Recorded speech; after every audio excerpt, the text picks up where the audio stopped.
TCT presents Public Report, a look at the issues and events of importance to our viewing area.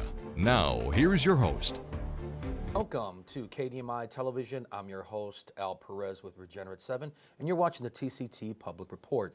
Today in the studio, I have a phenomenal mind that I brought to this program, and I love the work that he's doing. Dr. Joe Moravec of Mercy College of Nursing is here with us. He's a professor, actually, there. And I want to thank you, friend, for taking the time to come here. You're welcome. When I met with you, you are just an intriguing mind. I'm learning so much from you in terms of how God heals today and how so much the mind, the body, and the soul are so interconnected. We could take 2 programs just to talk about all of this. But moreover than that, Dr. Joe, you have such an extensive spiritual history here in our region. You're a local historian, curator of history here. So I'm very curious to, first of all, to start out this journey, where this all started for you in Des Moines, because we've talked behind the scenes of the different ministries and churches and relationships that you've had here. Where did this all start for you coming here to Des Moines? Well, thanks, Al. I want to just appreciate the opportunity to be here today.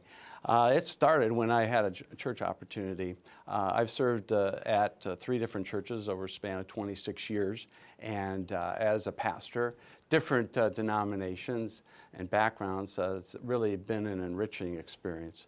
But really, God brought me out here as a pastor of a local church, and I served that church over a span of 17 years.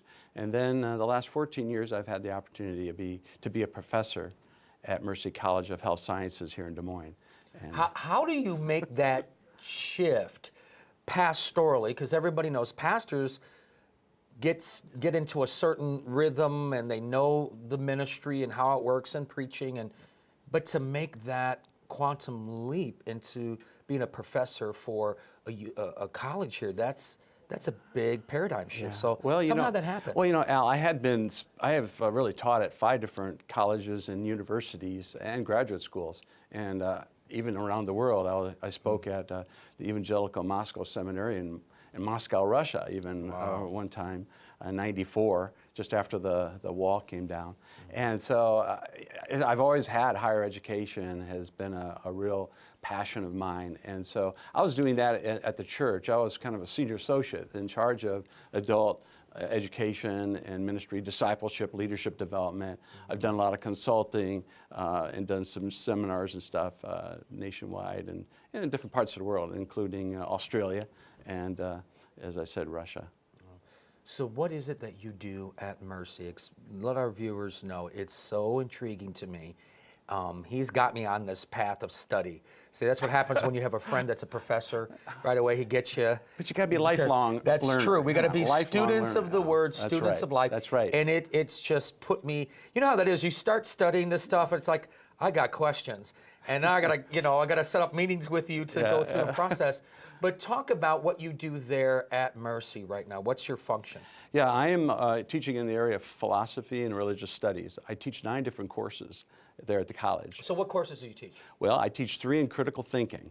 So that's a good one. That's a good one. You're a critical thinker. That's right. Lifelong I need learner. to take that class. You know what critical thinking is? Yes. Critical thinking is the disciplined art of thinking about thinking while thinking to improve your thinking. Say that one more time. Yeah. No, I'm just joking. Okay, so I teach 3 of those. Wow. Yeah, I really created 2 of them, 2 of the 3. The one, when I first came, that was one of the first courses I taught at Mercy.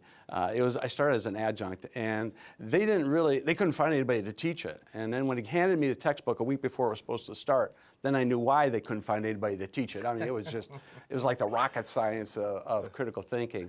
And so I taught it. We bore through. I taught from 7 to 10 o'clock, and we had a group of about 30 students, and they survived. We all survived. And they said, well, you did a really good job. And I'm like, really? And I said, yeah, I want you to teach it again. I said, well, if I do, I'm not going to use that textbook. So that was kind of my journey of really developing critical thinking.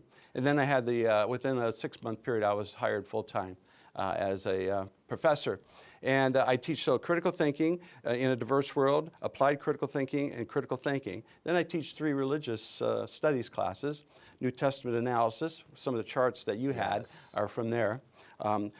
comparative Christian traditions, which I teach the whole panorama of Christian denominations, from Catholic, Orthodox, Lutheran, Presbyterian, Episcopalian, Baptist, Pentecostal. We even talk about Mormonism. We go through the whole, both Orthodox and heterodoxical Christian traditions. And then the third course I teach is comparative world religions. And I get to know, and I've really are connected with a lot of the religious leaders here in Central Iowa. It's been really a blessing to get to know them. And then I teach small group communication. I also teach caring in a diverse healthcare environment, which is kind of like the soft side of the bedside manner. For our nurses, we have about 15 programs at the college. It's not just a nursing school, although that's how it started back in 1893. Tell us that history. We'll get to that in a second here, yeah. And then the last course I teach, which is really a cool course, and that's called Servant Leadership. And that's where we want all of our graduates at Mercy College to be competent healthcare practitioners, but we also want them to be servant leaders. We don't want any graduate to be go through our program and not be a servant leader. And that's just how Christ was. He was the model servant leader. Wow. You have history about Mercy and how it started and things. Tell our viewers about that. Wow, I don't know if a lot of people know this. I didn't know this when I first came. I'd been in Des Moines, 20-some years when I started at Mercy. But Mercy Medical Center started back in 1893 when a group of about 5 or 6 young ladies, we're talking teenagers, and some young 20s, maybe there was a 30-year-old. I don't have the exact age, but they were young women. Here are 5 young women came from Dublin, Ireland, because they felt a call from God to continue the healing ministry that their foundress, Catherine McCauley, had and started back in Dublin, Ireland. And it was called the Sisters of Mercy. And they were just so powerfully used of God. I mean, they were called the walking nuns. I mean, here's the deal. Up until that time, people who were sick would go to like a building or a hospital. Well, Mother McCauley said, no way, we're going to go where the hurt is. We're going to go where the unsheltered are, the homeless, those that are orphans and widows, those that are in the ghetto areas. We're going to go there. So they were called the walking nuns, and that was really innovative. And for a woman to be entrepreneurial like that in those days was just unheard of. But that order just spread across the world. It went to England, and by the way, 3 of the nuns went and helped Florence Nightingale. Really? See, Florence Nightingale in England was involved in the war in Crimea, and they were needing nurses badly because of the war and wounded and all that. So Florence Nightingale called the War Office there in London and said, hey, we need more nurses. And there weren't any in London other than these Irish nuns from Ireland. And so the War Office contacted the bishops, and they sent 3 of the Sisters of Mercy to help Florence Nightingale. She was so impressed. So it was really, the whole term was called careful nursing. Their nursing style was careful. And Florence, before they left, and after several years, Florence said, before you leave, tell me about what you do and why you do it. See, the Sisters of Mercy were practitioners. They weren't like, I'm going to sit down and write a philosophy of nursing, but they were out doing it, Right. And so, but Florence had more of a literary kind of bent to her. And so she wrote all the things down, and she has been crowned the mother of modern nursing. But the grandmother of modern nursing is the foundress of the Sisters of Mercy, which started Mercy Medical Center back in 1893 here in Des Moines. And it started at Hoyt Sherman Auditorium right now, but it's in the back. General Sherman had a back part of his house up there in the hill, like they've modified it and they've added the auditorium and all that. But he set up a 6-bed infirmary for these young Sisters of Mercy from Ireland to start Mercy Medical Center. So Mercy Medical Center started at Hoyt Sherman Place, as we would call it today. Isn't that cool? That is amazing history. I love stuff like that, where you hear how something came to be and looking at it where it is now and what you're doing there. I love some of the stuff that they're doing there at Mercy. But the incredible faith that they had, and talk about holistic healing. Yes. This is what the sisters did. It was part of their careful nursing philosophy. Was they would be praying before they would, they would have their hospital, and they'd set these up all over the United States. And they went to Pittsburgh, then they came to Chicago, and then Davenport, and then to Des Moines. they would pray for their patients before they would even see them. And then while they're seeing their patients, they'd be praying silently and maybe even pray with their patients. And then at the end of the day, they would pray again for them. Prayer was the cornerstone of everything they did, as well as the wonderful healing, and the actual physical, sanitation and all the good, careful nursing protocol that they would have in terms of providing bodily care. But they understood the whole person. We're a whole person, not just physical. But we're physical, and we have a soul, and we have a spirit. I like to use a handy model of understanding human beings, that we're physical, we're mental, we're emotional, we're social, we're moral, but at the core, we're spiritual. Wow, that's good. That's good. Dr. Joe, do you think that we've veered away from those traditional roots now in modern medicine? Definitely. We seem to see in a lot of ways, and you mentioned it earlier about bedside manner. Mm-hmm. It seems anymore when people do go in for medical care, you're just like another number, or you're moved along, and right. And they're looking in front of a screen now too. Yeah, it's so different. Yeah. And I think that's why some of the work that you're doing is really profound, because also it's awakening the church to that ministry of healing, which we're going to get to. So, in your practice and as being a professor and seeing what you've seen, we've gone so off of that paradigm. What do you see today that has kind of just replaced those initial roots? Praying for the person, right. Praying while you're ministering, modern medicine. See, Al, so much of it's like the frog in the kettle analogy. Our society and our culture, especially in America, we've done so many wonderful things in advancement in science and technology and just that whole area that has eclipsed the whole spiritual side. And with that came the whole worldview of a naturalistic, secularistic worldview, which really is it's all about man. And man is the measure of all things. And there is no God. Even that atheistic concept that really flooded our whole world, back in the late 1800s, 1900s with the evolutionary aspects and with the Freudian concepts and the Marxist ideas, all that really, the anti-God. And that was right, near the early 1900s.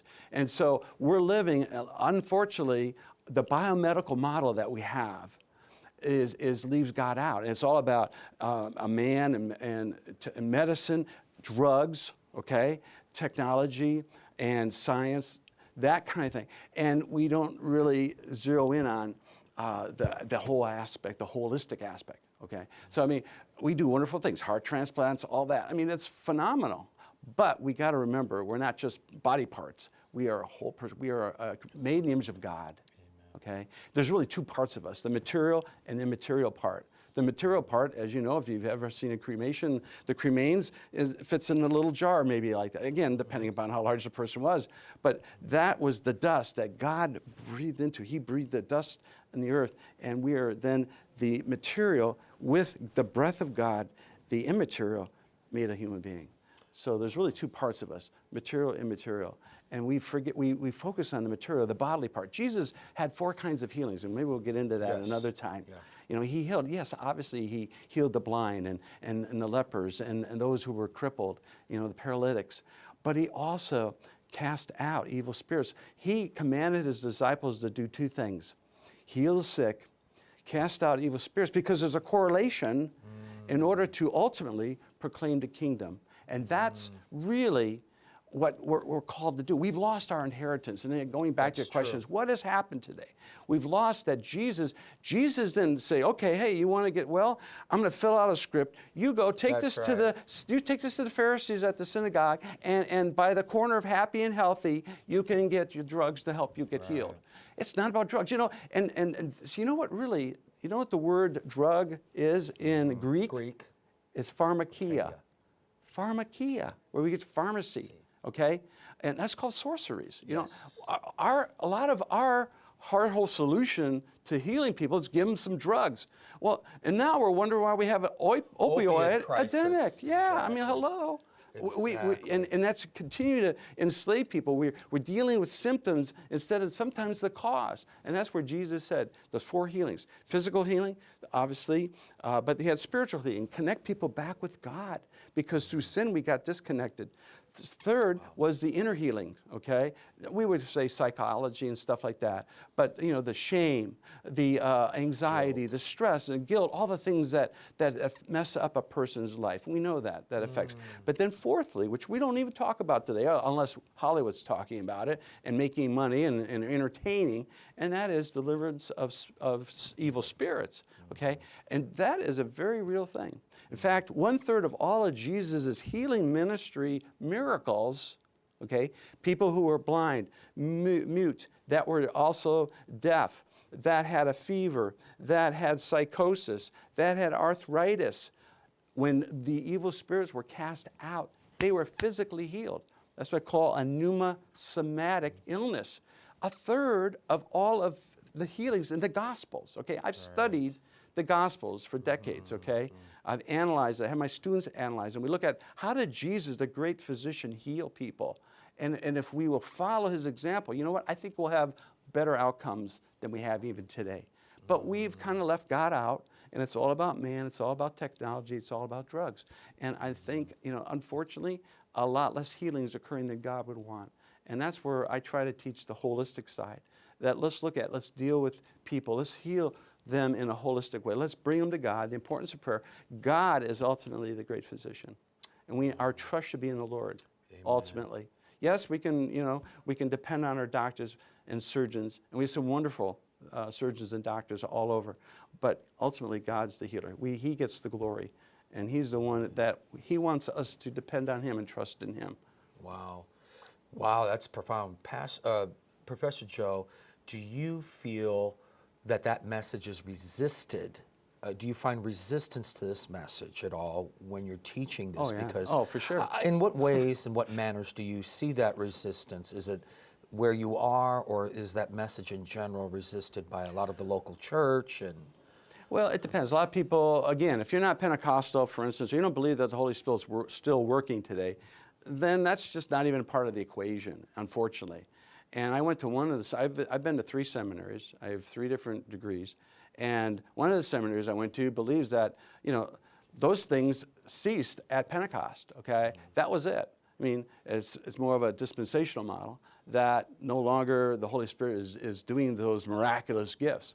Well, I'm here to tell you, those miraculous gifts do work, and I have videos of people that, testimonies of people that were healed because of deliverance from evil. They were healed physically. I had one 15-year-old girl, and it was a daughter of one of my students. It was a nurse. She's an Audubon, but her daughter was having spiritual issues, and she heard about it from my teaching. So this little 15-year-old tried to take her life twice by ingesting, drugs, and then another time by slitting her throat. She was at blank, and they kept giving her drugs. It wasn't working. She had psychotic kind of hallucinatory kind of episodes. I kind of diagnosed her. I got involved with her. We brought her, and I put a team together. I call it spiritual surgery, and a lot of people call it exorcism. Exorcism is technically more of a ritualistic thing. Yes, it's kind of an because you're exorcising evil, but I call it spiritual surgery because I don't have a liturgy and I don't use a lot of the implements that maybe other traditions might use. But in 5.5 minutes, Al, this 15-year-old was healed. Wow. 5.5 minutes. And I actually have the audio of that session.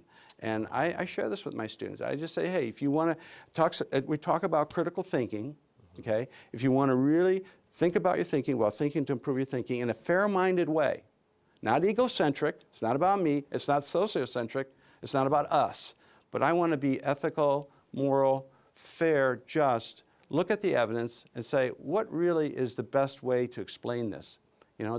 We have this all around us a lot of times, but we don't hear about it in the media because, first of all, I'm not going to say, that Satan is doing everything, but, we have an adversary. It's very, very clear in Scripture. Jesus faced him, squared off with him, Matthew 4, 3 times, and he knows that we are going to have that kind of battle. And so some of that resistance comes from that Satan doesn't want this to be known by people. He doesn't want us to God's children who he hates. He doesn't want God's children to be blessed and healed and to live healthy lives. And that's what's unfortunate. We got to look holistically. But if our worldview keeps God marginalized or not even involved in our practice, people are going to suffer. And a lot of people are going to die. This 15-year-old girl, and I brought her back. I had her videotaped in my class right after we had the surgery. But then 18 months later, I brought her back. I have this video. It's on my YouTube channel. So if anybody wants to see it, they're welcome to check that out. But she shared at my class, and she said, and I started to cry during the set. And she said, you know, if it wasn't for your intervention, Dr. Joe, and my mom caring about me so much, and my dad bringing me to be prayed for, I would be 6 feet under. And I said, Adrian, you know, and I started to cry because I said, you know, how many hundreds and thousands of wonderful, beautiful young women like you are 6 feet under today because nobody could see or believe or understand and be willing to look at you holistically and to trust God for the power he's given us and the really the command he's given us to heal. And so that just kind of broke my heart. And but I was so glad for her, and it's a miracle. I mean, students are like, whoa, you know. And then when they read other accounts like that little boy that in Gary, Indiana, a couple years ago, the family had this. They went into this house, it was all infected, and they thought the mom was being abusive and all kinds of stuff. Right. And when they brought the little boy to the clinic, and all of a sudden the little boy starts walking up the wall backwards. Did you hear about No. Indianapolis Star has it. I have that information, and they're like, what? Freaked everybody out. Nurses, it's in the health report, clinical report. How do you explain that? Exactly. Which worldview makes sense of that? There is no God. There is no spirits. I mean, who does that? You know, aliens. You know, I mean. Amen. For this reason was the Son of Man made manifest. He might destroy the works of the devil. Amen. It's powerful. Yeah. With 5 minutes left, one question I have that I see pervasive in this community and often talked about, if you could give us an answer in a couple minutes, because I want to give time after for you to look into the camera and pray for someone. Yeah. Mental illness, we hear so much mental illness and how one diagnoses such, which is often medicated as the treatment. Yeah. But how much do you see, Dr. Joe, perhaps can be of demonic origin or demonic influence? Yeah, I can't give you a proportion, but I should say whenever you do an intake, if you're going to do a holistic intake, you're going to consider that. That's part of the things that you're going to be checking off. I use an inventory I've put together. I've been trained and have done a lot of work with Christian Healing Ministries out of Jacksonville, Florida, Francis and Judith McNutt. Wonderful people. They're probably, I would consider them the leaders of the modern healing movement. He was a Catholic priest, charismatic Catholic priest, came into a point where he felt that his healing couldn't be really developed as much in the church, so he kind of went aside and continues to be a Catholic, but he has developed a worldwide ministry, and he wrote a book, the classic book called Healing, 1974, Notre Dame Press. And that's where he talks about the 4 kinds of healings and stuff. He really looks into it. I showed you that book, and that'd be a great book for people to read, Healing by Francis and Judith McNutt. So, but it needs to be part of the protocol. In that inventory, it has the different things you need to ask. But if it's not even on our radar screen, I don't have a radar screen that's calibrated to be able to detect spiritual things, let alone ask about it, it's going to be just going over my head. It's just going to go by me. And so if you don't have a holistic assessment that includes that kind of questions in your inventory, in your triage, you're going to miss it. And so, yeah, I mean, the demoniac at Gadarenes was psychotic, and there's a lot of people, and it was all directly associated to Legion, the one entity that was within him. And so there is a lot. Satan only wants to do is steal, kill, and destroy. He'll do it any way he can. And a lot of the mental illness issues we need to look at holistically. Right. And unfortunately, it's not. So I can't really give you a proportion, but if a third, I'm just going to say this, if a third of all the healings that Jesus did, and they're all, the whole range of healings, a third of them are caused by spiritual infestation, then maybe if that same proportion is true today, a third of people maybe in any one of the hospitals might be improved or health, met and gained if they would just look at it spiritually, look at it in that light. Is there something going on in the spiritual realm? Wow. You're doing some profound work. I would love to sit and do another show with you. This is so intriguing to me, and you've got me on this journey looking at that, looking at the scriptures, again, not just reading them for the accounts that they are, but looking at them in the practical world that I live in. That's true. It's not that we're looking for demons under every rock and under every crevice, but we're really saying in the work of the ministry here that there could perhaps be those very things at play and at work, and they can only be treated through, as you would say, through pneumosomatic methodology, intervention. It's really, profound. and it's just in the name of Jesus. Jesus commanded his disciples to do the things he was doing. He sent out the 12. He sent out the 72, and later on 120. I mean, he sent them out to do it. We ought to be doing that today. And our churches should be healing. Wow. Jesus just didn't preach. Yeah, we talk about the, Sermon on the Mount and all that thing, but Jesus healed. He demonstrated the power of God. And where's our demonstration today? Amen. Where's our faith? We need to trust in the Lord more. Isn't that what Paul said? Yeah. I came not with the wisdom of man, exactly, but I came with the demonstration of the Spirit and its power. I'll tell you what, God's up to something, Dr. Joe, in this time, particularly in our region. I'm hearing things like prayer again.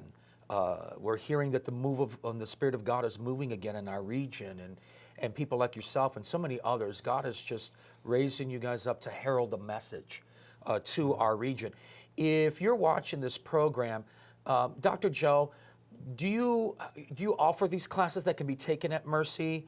Could someone get online and get a hold of your class? Sure, they could. They can audit it. Any one of my classes, they can audit. Awesome. I'd recommend, if they'd like to do that, just contact me. I'll be happy to assist them or contact the college. They can audit any classes. You're going to see after this program information on how to get a hold of him and how to have access to those classes if you're watching this. And if you're watching this today, God's a healer. He's still healing. And so we just pray God's healing over you. If you're feeling tormented, if you're feeling like you're struggling in your life, and as Dr. Joe was sharing, that some things have its origins in those areas. And so we just pray that he whom the Son sets free is free indeed, that God release you and free you today. And I want to thank you today for watching TCT Network. We're bringing you the gospel 24 hours a day. And if this program and many others have been a benefit to you, would you please consider being a financial partner with us to help transform lives? Thank you. God bless you. Have a great day. This has been Public Report. Public Report discusses the issues of interest and importance to our viewing area. Please remember that the views expressed by our guests are their own and do not necessarily represent the views of TCT or the station.